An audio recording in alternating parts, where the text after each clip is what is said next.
दूसरी शिक्षा। चलिए जैसे कि हम लोग देखते हैं क्लास 12 का फिजिक्स का 9 चैप्टर का हम लोग सी के अंतराल में देखते हैं। चलिए तो ये है आपका किरण प्रकाशिकी एवं प्रकाशिकी यंत्र। हम लोग जानेंगे किरण प्रकाशिकी एवं प्रकाशिकी यंत्र के बारे में। वास्तव में किरण प्रकाशिकी एवं प्रकाशिकी यंत्र क्या होता है इसके बारे में हम लोग डिटेल से एनालिसिस करेंगे। चलिए आगे देखते हैं।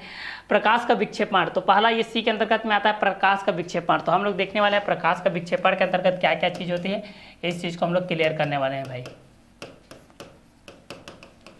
प्रकाश का विक्षेपण, प्रकाश का विक्षेपण क्या होता है इस चीज़ को चलिए हम लोग देखते हैं। तो पहला प्रिज्म के माध्यम से इस चीज़ को हम लोग देखते हैं। प्रिज्म एक ऐसा पारदर्शी माध्यम होता है जो कि सामान्यतः कांच का होता है, जो 3 आयताकार पृष्ठों तथा 2 त्रिभुजाकार पृष्ठों से घिर करके बना होता है, जिसमें प्रिज्म को इस प्रकार रखा जाता है कि उसके आयताकार पृष्ठ ऊर्ध्वाधर तथा त्रिभुजाकार पृष्ठ क्षैतिज रहे। प्रिज्म के आयताकार पृष्ठों से प्रकाश का अपवर्तन होता है, अतः इन पृष्ठों को अपवर्तक पृष्ठ कहते हैं। तो प्रिज्म क्या है बोल के आप लोगों को क्वेश्चन में आएगा तो क्या लिखोगे। प्रिज्म एक ऐसा पारदर्शी माध्यम होता है जो 3 आयताकार पृष्ठों तथा 2 त्रिभुजाकार पृष्ठों से घिरकर बना होता है। प्रिज्म को इस प्रकार रखा जाता है कि उसके आयताकार पृष्ठ ऊर्ध्वाधर तथा त्रिभुजाकार पृष्ठ क्षैतिज रहे। प्रिज्म के आयताकार पृष्ठों से प्रकाश का अपवर्तन होता है, इन पृष्ठों को अपवर्तक पृष्ठ कहते हैं। आगे देखते हैं कंटेंट को। प्रिज्म के 2 अपवर्तक पृष्ठ जिस कोर पर मिलते हैं, प्रिज्म के 2 अपवर्तक पृष्ठ जिस कोर पर मिलते हैं उसे अपवर्तक कोर कहते हैं। 2 अपवर्तक पृष्ठों के बीच के कोण को प्रिज्म का अपवर्तक कोण कहते हैं तथा सिर्फ प्रिज्म का कोण कहते हैं अपवर्तक कोण के सामने वाले पृष्ठ को प्रिज्म का आधार बेस कहते हैं तथा इसे पहचान के लिए प्रायः घिस दिया जाता है। क्लियर। तो ये था प्रिज्म के बारे में कुछ इंपॉर्टेंट थिंग्स। अपवर्तक पृष्ठों के लंबवत समतल द्वारा, अपवर्तक पृष्ठों के लंबवत समतल द्वारा, देखिए इस चीज को, अपवर्तक पृष्ठों के लंबवत समतल द्वारा प्रिज्म पर काटे गए परिच्छेद को प्रिज्म का मुख्य परिच्छेद कहते हैं तथा यह समबाहु त्रिभुज के आकार का होता है। अतः प्रिज्म को एक समबाहु त्रिभुज द्वारा क्या करते हैं, व्यक्त किया जाता है। तो ये आप लोगों का अपवर्तक पृष्ठों के लंबवत होता है। आगे देखते हैं प्रिज्म द्वारा प्रकाश का अपवर्तन। प्रिज्म द्वारा प्रकाश का अपवर्तन किस तरीके से होगा इसको हम लोग देखेंगे। इसके लिए माना कि एबीसी एक प्रिज्म, इस तरीके से मानते हैं एबीसी एक प्रिज्म है जिसमें एबी और एसी उसके अपवर्तक पृष्ठ हैं। ये आपका अपवर्तक पृष्ठ है ये दोनों। क्लियर। प्रकाश किरण पी क्यू पृष्ठ एबी के बिंदु क्यू पर आपतित होती है, तब एमओ बिंदु क्यू पर क्या होती है, अभिलंब इस तरीके से हो जाती है। तो प्रिज्म द्वारा प्रकाश का अपवर्तन को हम लोग इसके आगे कंटेंट में देखते हैं। बिंदु क्यू पर प्रकाश किरण वायु से कांच में प्रवेश करती है, अतः अभिलंब की ओर झुककर प्रिज्म का दर क्यू आर मार्ग का अनुसरण करती है और बिंदु एसी के बिंदु पर टकराते हैं। एनो बिंदु आर पर अभिलंब बिंदु आर पर प्रकाश वायु कांच में प्रवेश करती है, अतः अभिलंब से दूर हटकर आर एस दिशा में निर्गत हो जाती है। क्लियर। इसके बाद हम लोग देखते हैं इसके अंतर्गत हम लोग देखते हैं पी आपतित किरण क्यू आर अपवर्तित किरण तथा आर एस निर्गत किरण है। पी क्यू आपतन कोण और आर क्यू पी आपतन कोण एस आर निर्गत कोण है। इस प्रकार स्पष्ट है कि जब प्रकाश किरण प्रिज्म से होकर गुजरती है तो वह अपने मार्ग से विचलित हो जाती है।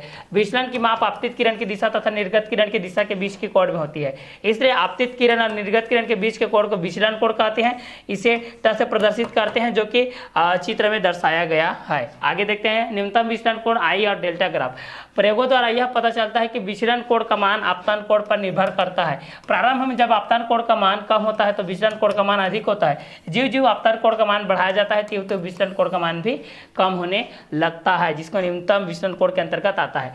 आपतन कोण एक विशेष मान के लिए, देखिए यहाँ पर बोल रहा है कि आपतन कोण के एक विशेष मान के लिए विचलन कोण का मान न्यूनतम होना होता रहता है। उसके बाद आपतन कोण का मान को और बढ़ाने पर विचलन कोण का मान कम होने के बजाय बढ़ने लगता है। विचलन कोण के न्यूनतम मान को ही न्यूनतम विचलन कोण कहा जाता है। क्लियर। प्रयोगों द्वारा यह पता चलता है कि आपतन कोण और निर्गत कोण का योगफल प्रिज्म के 2 कोण और विचलन कोण के योगफल की क्या होता है, तुल्य होता है। तो आपतन कोण के साथ विचलन कोण के परिवर्तन, आपतन कोण के साथ विचलन कोण के परिवर्तन को दर्शाएगा, इसे आई डेल्टा ग्राफ कहते हैं। प्रत्येक विचलन कोण डेल्टा के संगत 2 आपतन कोण I1 और I2 के होते हैं, जो कि किंतु विचलन कोण के न्यूनतम मान डेल एम के न्यूनतम विचलन कोण के संगत एक ही आपतन कोण I के रूप में होता है, जिसको हम लोग आपतन कोण के रूप में जाना जाता है। क्लियर। न्यूनतम विचलन कोण की स्थिति में आपतित किरण निर्गत किरण की दिशा में एबीसी का प्रिज्म का मुख्य परिच्छेद होता है। ये आपका ए और बीसी प्रिज्म का मुख्य परिच्छेद होता है, जिसमें पी क्यू आपतित किरण के रूप में करती है, जिसमें पी क्यू आपतित किरण के रूप में करती है और आर एस आप लोगों के निर्गत किरण के रूप में इस तरीके से प्रवेश करती है। जहाँ पर पी क्यू एम, जहाँ पर पी क्यू और एम, यहाँ से एम आप लोगों का आपतन कोण होता है। प्रकाश की उत्क्रमणिता के सिद्धांत के अनुसार प्रकाश किरणों का मार्ग पलटा जा सकता है। अतः यदि RS को आपतित किरण तथा OP को निर्गत किरण होती है तो इस स्थिति में SRN आपतन कोण का काम करता है। क्लियर। दोनों आपतन कोणों व ई के लिए विचलन कोण का मान एक ही डेल के बराबर होता है। इस प्रकार विचलन कोण के मान को संगत आपतन कोण के मान होते हैं। अतः पुनः आई डेल्टा ग्राफ से पता चलता है कि अल्पतम विचलन कोण डेल्टा के संगत अल्पतम विचलन कोण का मान एक ही होता है। अतः न्यूनतम विचलन की स्थिति में आई व डेल्टा के मान में निश्चित रूप से क्या होते हैं, बराबर होते जाते हैं। अगला देखते हैं, न्यूनतम विचलन की स्थिति में आपतित और निर्गत किरण प्रिज्म के अपवर्तन पृष्ठों से बराबर झुकी होती है। अतः न्यूनतम विचलन की स्थिति में आपतन कोण व निर्गत कोण के बराबर होती है। आपतित और निर्गत किरण प्रिज्म के अपवर्तक पृष्ठों से समान कोण पर झुकी होती है। यदि आधार के दोनों कोण बराबर हों तो अपवर्तित किरण प्रिज्म के आधार के समांतर होती है। इस प्रकार स्पष्ट है कि न्यूनतम विचलन की स्थिति में प्रकाश की किरण प्रिज्म से सममिततः सिमेट्रिकली गुजरती हुई नजर आती है। प्रिज्म के अपवर्तनांक का सूत्र में मान लो ABCA के प्रिज्म का मुख्य परिच्छेद AB और AC अपवर्तक पृष्ठ तथा A प्रिज्म का कोण है। अब यदि कोई प्रकाश किरण प्रिज्म PQ पर आपतित दिशा में होती है तो QR दिशा में अपवर्तित होकर RS दिशा में निर्गत हो जाती है। माना कि प्रिज्म का न्यूनतम विचलन की स्थिति में रखा गया है। क्लियर। तो मान लेते आपतन कोण I, अपवर्तन कोण R और निर्गत कोण R तथा द्वितीय अपवर्तक पृष्ठ के लिए अपवर्तन कोण R है तथा प्रिज्म के पदार्थ का अपवर्तनांक का सूत्र ज्ञात करना है। बिंदु Q तथा R से विलंब MO और NO को खींचा जब आपतित किरण PO को आगे की ओर तथा निर्गत किरण RS को पीछे की ओर बढ़ाए जिससे वे एक दूसरे को बिंदु T पर काटते हैं। पतले प्रिज्म के लिए हम लोग इसके अंतर्गत में हम लोग देखते हैं जो कि इसकी न्यूनतम विचलन की कोण की निर्भरता पर होती है। उपयुक्त सूत्र से न्यूनतम विचलन का कोण निम्न कारकों पर निर्भर करता है। पहला प्रिज्म के कोण पर, दूसरा प्रिज्म के पदार्थ के अपवर्तनांक पर करता है। प्रिज्म का कोण जितना अधिक होगा न्यूनतम विचलन कोण डेल उतना ही अधिक होगा। प्रिज्म के पदार्थ का अधिक होगा न्यूनतम विचलन कोण का मान भी उससे अधिक होता जाएगा। क्लियर। तो बैंगनी रंग के लिए न्यूनतम विचलन कोण का मान अन्य रंगों की तुलना में अधिकतम तथा लाल रंग के लिए क्या होती है, न्यूनतम होती है। आपतन कोण, विचलन कोण का मान आपतन कोण के मान पर निर्भर करता है। कम आपतन कोण के लिए विचलन कोण का मान अधिक तथा आपतन कोण के मान में और वृद्धि करने पर विचलन कोण का मान घटने लगता है। एक विशेष आपतन कोण के लिए विचलन कोण का मान न्यूनतम प्राप्त होता है तथा पुनः आपतन कोण के मान के रूप में ये बढ़ने लगता है। प्रकाश का वर्ण विक्षेपण या प्रिज्म द्वारा परिक्षेपण।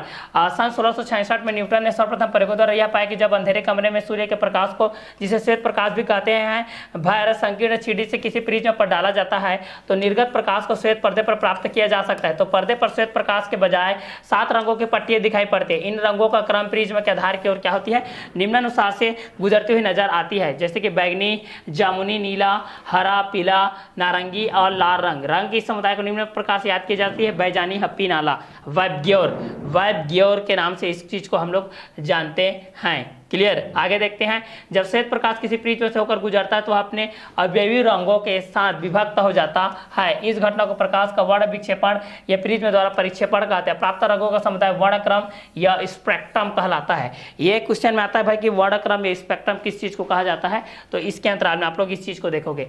कोणीय वर्ण विक्षेपण, हम जानते हैं कि जब श्वेत प्रकाश किसी प्रिज्म से होकर के गुजरता है, क्लियर, हम जानते हैं कि जब श्वेत प्रकाश किसी प्रिज्म से होकर गुजरता है तो उसका वर्ण विक्षेपण हो जाता है। किन्हीं दो रंगों के विक्षेपण की माप उन रंगों के किरणों के बीच के कोण से की जाती है। किन्हीं दो रंगों की निर्गत किरणों के बीच के कोण को उन किरणों का कोणीय वर्ण विक्षेपण कहते हैं। किन्हीं दो रंगों कोणीय वर्ण विक्षेपण उन रंगों के विचलन कोणों के अंतर के बराबर होता है या अंतर के तुल्य होता है, बोल सकते हो, या उसके बराबर हो सकता है। क्लियर। प्रिज्म के कोण पर प्रिज्म का कोण ए जितना अधिक होगा, कोणीय वर्ण विक्षेपण भी उतना ही अधिक होगा।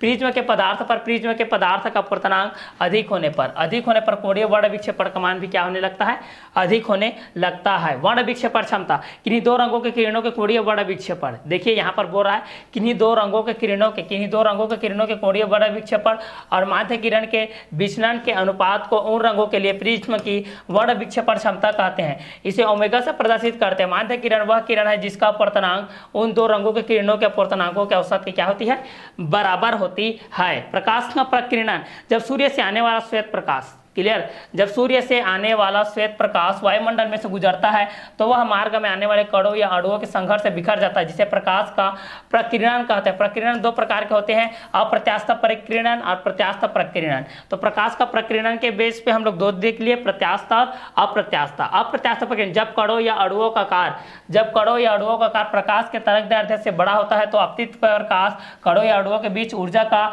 आदान प्रदान करता है। फलस्वरूप प्रकीर्णित प्रकाश के तरंगदैर्ध्य में परिवर्तित हो जाता है। इसे अप्रत्यास्थ प्रकीर्णन कहते हैं। रमन प्रभाव अप्रत्यास्थ प्रकीर्णन का एक उदाहरण है। रमन प्रभाव किसके अंतर्गत आता है? तो अप्रत्यास्थ प्रकीर्णन के अंतर्गत आता है। रमन प्रभाव, जब एक वर्णित प्रकाश किरण किसी पारदर्शी माध्यम से गुजरता है तब उसका कुछ भाग प्रकीर्णित हो जाता है। प्रकीर्णित प्रकाश की स्पेक्ट्रम में मूल तरंगदैर्ध्य के अलावा उससे कम तथा अधिक तरंगदैर्ध्य का प्रकाश भी पाया जाता है। ऐसा आपतित फोटॉन तथा माध्यम के कंपनशील अणुओं के बीच अंतरक्रिया के कारण होता है। यह घटना रमन प्रभाव कहलाती है। रमन प्रभाव आणविक ऊर्जा स्तरों के अध्ययन में क्या होती है? उपयोगी होती है। यह रमन प्रभाव के अंतर्गत आती है। क्लियर। प्रत्यास्थ प्रकीर्णन क्या होती है, इस चीज को हम लोग देखते हैं। जब कणों या अणुओं का आकार प्रकाश के तरंगदैर्ध्य से कम होता है तो आपतित प्रकाश और कणों या अणुओं के बीच ऊर्जा का आदान प्रदान नहीं होता। फलस्वरूप प्रकीर्णित प्रकाश के तरंगदैर्ध्य में कोई परिवर्तन नहीं होता। इसे प्रत्यास्थ प्रकीर्णन कहते हैं। रेले का प्रकीर्णन प्रत्यास्थ प्रकीर्णन का उदाहरण होता है। क्लियर। रेले का प्रकीर्णन किस तरीके से होता है, इस चीज को हम लोग देखते हैं। जब सूर्य प्रकाश पृथ्वी के वायुमंडल में से होकर गुजरता है तो वायुमंडल में उपस्थित असंख्य अणु जिनका आकार प्रकाश तरंगदैर्ध्य की तुलना में कम होता है प्रकाश को प्रकीर्णित कर देते हैं। सूर्य प्रकाश की प्रकीर्णन ही आकाश रंग के लिए उत्तरदायी होता है। किसके लिए उत्तरदायी होता है? आकाश रंग के लिए उत्तरदायी होता है। तो रेले के अनुसार हम लोग इस चीज को देखते हैं। देखिए, रेले के अनुसार प्रकीर्णन की तीव्रता तरंगदैर्ध्य की चतुर्थ घात के व्युत्क्रमानुपाती होती है। इसे रेले का प्रकीर्णन कहते हैं तथा प्रकीर्णन की तीव्रता को तरंगदैर्ध्य के रूप में हम लोग रेले के प्रकीर्णन के रूप में हम लोग इसको देखते आते हैं। क्लियर। प्रकीर्णन के उदाहरण इसके अंतर्गत आता है। जैसे आकाश को आप लोग देखते हो, आकाश का नीला दिखाई देना, जैसे आकाश का नीला दिखाई देना तो वायु में से होकर गुजरता वायुमंडल किरण प्रकाश की जब सूर्य प्रकाश अणुओं और अन्य सूक्ष्म कणों द्वारा विभिन्न रंगों का प्रकीर्णन हो जाता है तो रेले के अनुसार बैगनी रंग का प्रकीर्णन सर्वाधिक होता है एवं लाल रंग का प्रकीर्णन सबसे कम होता है। नीले रंग का प्रकीर्णन बैगनी रंग से कम, लाल रंग का अधिक होता है। किंतु सूर्य के प्रकाश में अन्य रंगों की तुलना में यह अधिक मात्रा में होता है। क्लियर। अतः अन्य रंगों की तुलना में नीले रंग का प्रकीर्णन अधिक होता है तथा इसके अतिरिक्त बैगनी रंग की तुलना में नीले रंग की हमारी आंख अधिक होती है अतः संवेदनशील होता है तथा प्रकाश क्या होता है? नीला दिखाई देता है। तो आकाश नीला क्यों दिखाई देता है? आप लोग भली भांति इसको जान लिए। दोपहर के समय आकाश का श्वेत दिखाई देना, दोपहर में जैसे कि अभी के टाइम में देखोगे आप लोग दोपहर 12 बजे के बाद तो दोपहर के समय सूर्य ठीक सिर के ऊपर में रहता है।